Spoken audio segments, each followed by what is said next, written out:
Hello to one and all, myself Pallavi Tripathi. Welcome to my YouTube channel.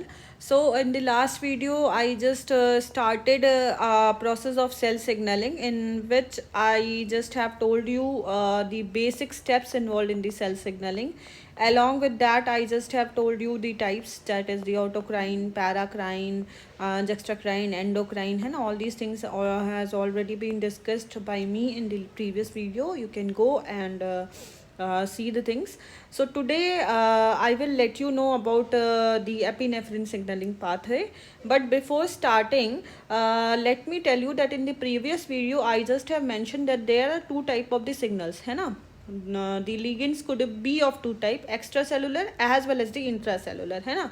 So when the ligand or the signals will be extracellular, the receptor for receiving such signal will be transmembrane, है ना. So the example of such as the epinephrine, then the non-epinephrine, insulin, glucagon, all or well-known example of this extracellular signaling.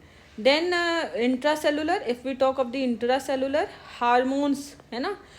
So steroid hormone, non-steroid hormone, all these are well-known example of intracellular signal.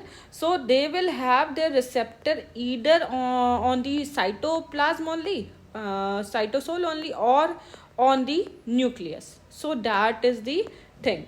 So you have to remember. So let me tell you that along with the epinephrine, glucagon also follow this path only, है ना. You know about the three hormone that are involved in the regulation of the carbohydrate or the carbohydrate metabolism, I could say.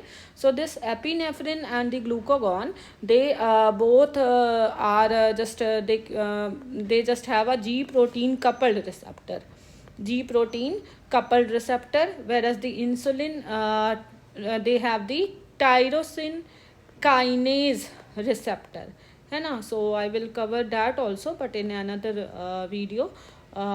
Today we are going to just see the epinephrine. So you all know that epinephrine and the glucagon, they are responsible for the breakdown of the glycogen, है ना. From glycogen, glucose is being formed, and the reverse is carried out by the insulin. Insulin is antagonistic to this glucagon, है ना. So that is the thing. So yes, epinephrine, as I told, extracellular, surely the receptor will be transmembrane. So here the 7 alpha helix are involved, and they just are present like this only. So you can just see the appearance is somewhat snake like. That's the reason they are also known as serpentine receptor. So here along with the extracellular domain, on intracellular side na, they have a domain, heterotrimeric domain, that is the alpha, beta, and gamma. So that is the thing, that is a point to remember. You can just see in case of epinephrine, the receptor is known as beta adrenergic receptor. So let me help you out how it will look like. So suppose this is the receptor. So on the cytosolic side, what I just have told, heterotrimeric, alpha, beta, gamma will be present. So suppose this is the epinephrine and this bind to this receptor. Once the binding takes place now, conformational change will take place in this 7 transmembrane receptor. So once the conformational change will take place, it will stimulate the G protein to replace the GDP to that of GTP, है ना. GDP will be replaced to GTP. Once this GDP replaced with GTP, there will be dissociation of the beta and gamma, है ना. Beta and gamma will be dissociated. Once they are dissociated from alpha or the G alpha, what will happen? G alpha will move and will bind to adenyl cyclase, will move and bind to adenyl cyclase. Once it binds to the adenyl cyclase, what will happen?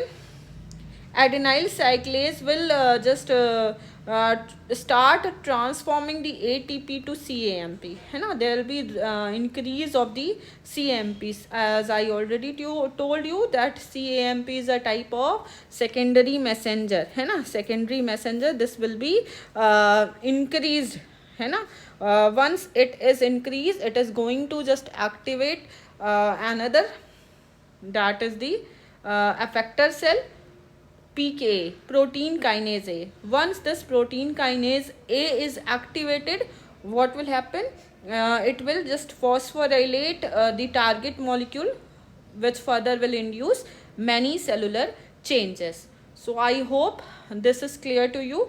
We will also see termination, but before that, let me show you through a MS whatever we just have discussed. So this is the activated state. You can just see here, epinephrine bind to the beta adrenergic receptor, the serpentine-like receptor. Once the binding takes place, what will happen? There will be a conformational change. Once the conformational change takes place, other thing what will happen? There will be the conversion of GDP into GTP. Once this conversion takes place, there will be dissociation of the G protein. What will happen? G beta and G gamma will be dissociated from G alpha. G alpha left alone, so it will move and bind to the adenyl cyclase. And what adenyl cyclase will do? Adenyl cyclase will start transforming the ATP into the CAMP, that is a well-known secondary messenger, and this will carry out the other cellular processes, है ना. So that is the thing. Suppose there is no binding, है ना. So everything will be normal. There will be no dissociation in this heterotrimeric, that is the alpha, beta and gamma. You can just see how these are together associated, है ना. There will be no dissociation, and if no dissociation, there will be no binding of G alpha to adenyl cyclase, and there will be no release of the CAMP, and the further CAMP will go and bind to the protein kinase A. So that is the thing, it will not take place.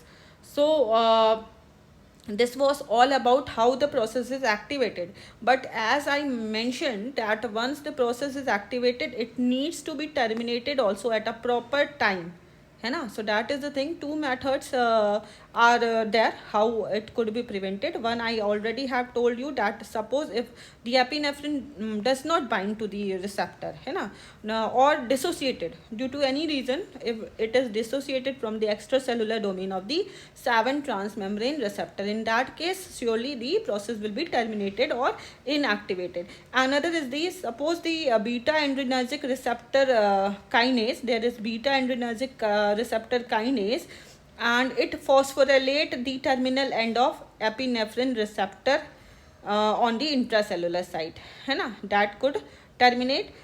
So in that case, what will happen if the phosphorylation takes place at the cytosolic side? Beta arrestin will bind and inactivate the receptor ability to activate the G alpha. G alpha, when it will be activated?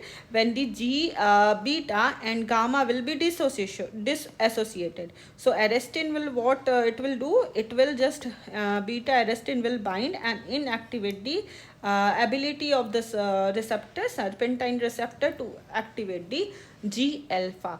So that's all in the epinephrine signaling pathway. If you have any query, you can just write in the comment.